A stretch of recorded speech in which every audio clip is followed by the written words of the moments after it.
Olá pessoal, nesse vídeo vou fazer um react a um vídeo do Marcelo Andrade, né, que ele faz ali uma afirmação de que quando a Lei Áurea foi decretada, 1888, né, o número de escravos aí era por volta aí dos 400.000 escravos, e o que revela que no Brasil a escravidão foi muito mais branda, ou seja, quando nos Estados Unidos foi feita a abolição, ali eram 4 milhões de escravos absolvidos. No Brasil, era 400.000. Por quê? Porque a maioria era alforreado. Assim, no Brasil, era muito mais brando, as taxas de alforria eram muito altas e a maior parte dos... havia muito poucos escravizados no Brasil. É isso que deu a entender.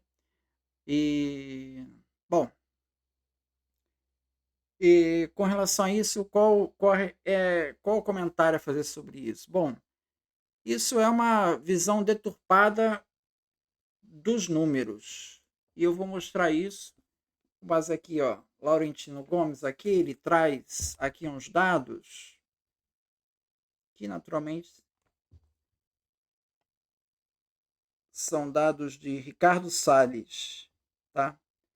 Que fala sobre o declínio da população escravizada. Então, enquanto em 1872 tinha 1.500.000 escravos, esse número em 1884 já caiu para 1.240.000. 1885 para 1 milhão. 1887 para 700.000. 1888 para 500.000. Então você veja que 1872 até 1888 despencou de 1,5 milhão para 500.000. Então, esse número, essa conclusão de que tinha pouco escravo no Brasil por causa desse número, na verdade você está ignorando que nos 300 anos de escravidão no Brasil, esse número oscilou bastante. Então, esse número já estava em queda. E por que já estava em queda? Porque a campanha abolicionista já estava em andamento. Ele vai falar aqui no volume 3, ainda, né? Ele vai falar que o Ceará se colocou na vanguarda nacional, página 420, desde 1º de janeiro de 1883, data em que a vila de Acarape, atual cidade de Redenção, a 64 quilômetros de Fortaleza, com apenas 116 escravos, fora declarado o primeiro município livre no Império Brasileiro. Logo seguido por vários outros: Passatuba, São Francisco, Icoba, Turité. A poderosa onda chegou à própria capital, uma cidade sem escravos, a partir de 24 de maio. Ao todo, 18 municípios foram libertados no Ceará ao final daquele ano. Então você já tem uma onda de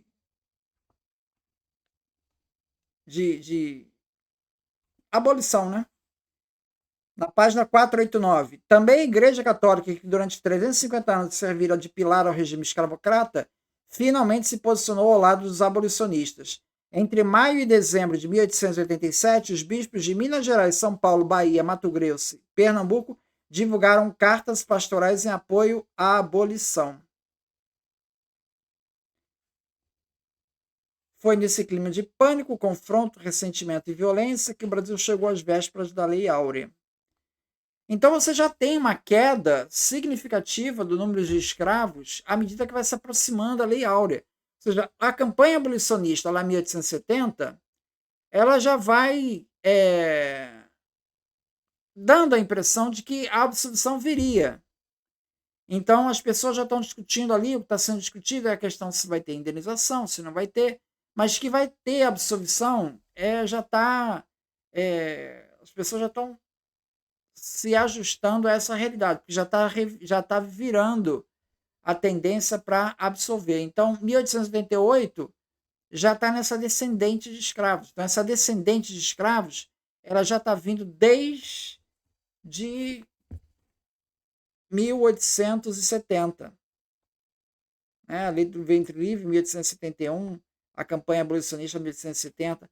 Então, esses números eles falseiam, dão a ideia de que a impressão de que as alforrias eram constantes. Aqui no volume 2, o Laurentino Gomes ele vai dizer assim: em média, cerca de 1% dos escravos brasileiros obtinha a própria liberdade anualmente. Essa taxa, estendida ao longo de 3 séculos de regime escravagista, resultou numa significativa população negra, livre no país, maior do que qualquer outro território escravista da América.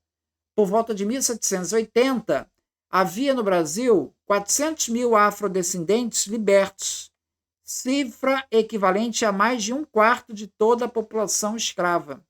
Então, a população escrava ali, a gente já viu esse número aqui, era por volta de 1.600.000. Tá? Então, 1/4 disso, aí uns 400 mil, eram libertos. 1/4 de toda a população escrava. A população escrava era de 1.600.000. 400 mil eram libertos. Então, são 2 milhões aí, né? Fazendo o todo. Então, assim, essa é a população escrava que tinha em 1780, ainda era 1,5 milhão de escravos e 400 mil de libertos. E essa taxa de alforria é 1%. 1%. Essas taxas eram maiores do que nos Estados Unidos, por exemplo. Tá? Mas ainda assim é uma taxa de 1%. Então, assim, não dá para tirar essa conclusão de que aqui o regime era muito mais brando do que nos Estados Unidos, por exemplo, na escravidão. Porque você está pegando já a descendente, você está pegando o número da descendente e assumindo que esse número valesse para os outros 300 anos. Não é verdade. Esse número veio bem alto, principalmente ali na época da mineração, quando subiu muito o número de escravos no Brasil, e depois é que veio numa descendente.